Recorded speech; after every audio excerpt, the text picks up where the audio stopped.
हाँ ये of course, मैं झट से पहुंच रहा हूँ। या ओके बाय। सुनो, फ्लाइट टिकट्स बुक करनी है।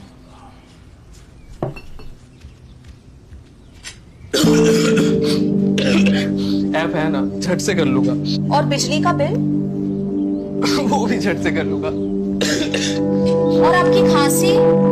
अरे बाबा, वो भी मैं झट से ठीक कर लूंगा। कुछ चीजें झट से नहीं, जड़ से करनी चाहिए।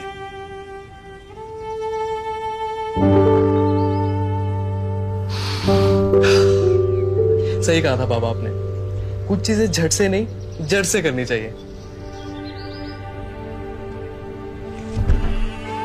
75 सालों से मेडिसिन होम्योपैथी की जड़ से जुड़ी है।